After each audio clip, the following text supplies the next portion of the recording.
Para bapak dan ibu dan saudara-saudara sekalian, ada seorang datang ke pastor mengaku dosa. Tapi agak senyum-senyum dia dalam mengaku dosa ini. Tenang saja dia mengatakan, "Pastor, dalam 7 hari ini saya berhasil 7 kali mencopet duit orang. Saya mengaku dosa." Tapi agak senyum tentang pastor ini. Oke, begini aja. Nanti kau pulang ke rumah,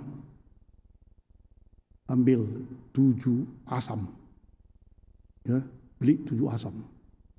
Kemudian peraslah itu, masukkan ke gelas. Baru nanti minum. Begitu aja ya. Dengan itu nanti kalau ku minum, dosa-dosaku sudah diampuni. Bukan biar tahu kau mukamu itu senyum, udah berdosa kau senyum-senyum, biar masam nanti mukamu begini mukamu. Tunjukkanlah penyesalanmu dulu, baru kau mengaku dosa. Barulah. Ini anggar jago dia mengaku dosa tapi tidak ada penyesalan. Senyum-senyum, "Pastor, 7 kali aku. Hebat juga kurasa, tapi itulah curi dompet orang." Jadi pastor itu tidak memberikan pengampunan, hanya memarahi. Jangan dulu kau senyum-senyum. Ini para bapak dan ibu, pada hari ini kalau kita mengikuti Injil dari Lukas ini, ada entah bagaimana lah orangnya, tapi mungkin sudah dicap dia, wanita ini pendosa. Pada masa itu memang kedudukan wanita kan sepertinya lebih rendah. Sekarang pun masih di beberapa tempat masih dirasakan kan. Jadi tak ada laki-laki yang berdosa dibilangkan wanita pendosa.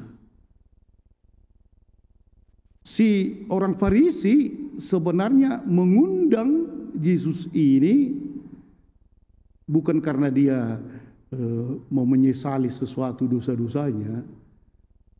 Enggak, dia merasa sangat kudus, sangat baik. Tapi hebat juga dia mengundang Yesus, ada mungkin gengsi bahwa dia bisa mengundang Yesus ke rumahnya. Yesus yang begitu terkenal, walaupun mungkin tidak sesuai dengan ajaranku, tapi kalau diundang naik jugalah pamorku. Itulah.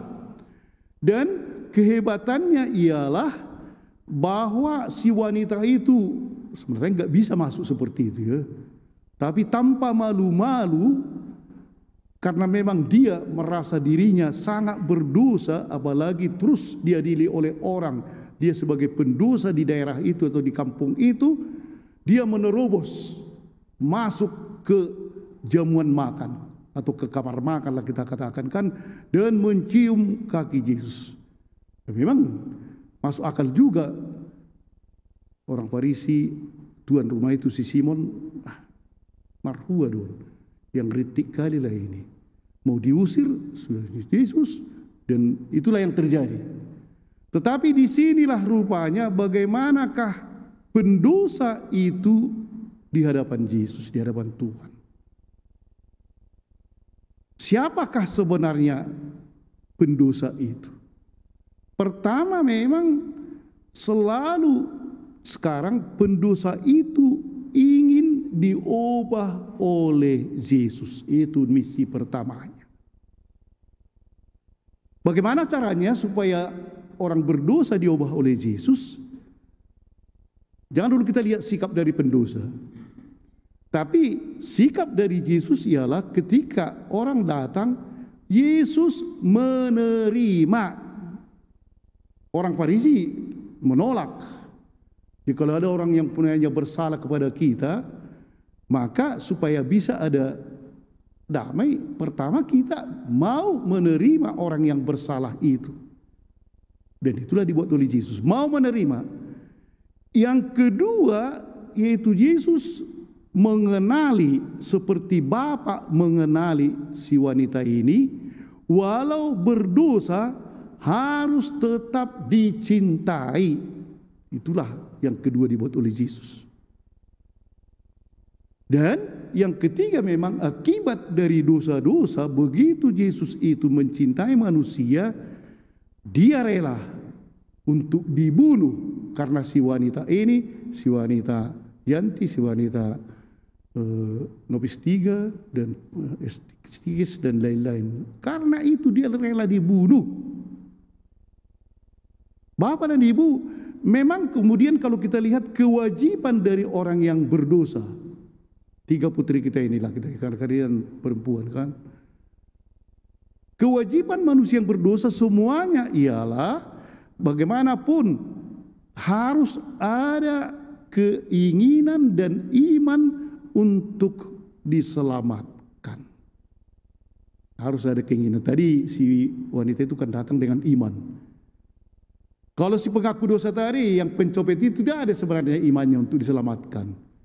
Senyum-senyumnya dia, aku copet pastor. Satu dari sudahku, satu dari apa, sampai pastor itu minum dulu asam biar berubah mukamu itu. Harus ada iman dalam hatinya agar Yesus dapat mengampuni. Kemudian dikatakan juga, biarkanlah Tuhan mengenali dosa kita apa adanya. Si perempuan itu datang, semua orang mengatakan dia berdosa, dibiarkannya, biarlah Tuhan yang mengenali dosa-dosaku. Tuhan kasihanilah aku. Sampai keluar air matanya, rambutnya yang panjang itu melap kaki Yesus, minyak wangi yang mahal dibuat lagi, meminta belas kasihan. Kalau hal itu ada, barulah tercipta sesuatu yang baru. Dia menjadi hidup lagi. Dan itulah dikatakan, imanmu telah menyelamatkan dikau, dosamu telah diampuni, pergilah dengan selamat. Amin.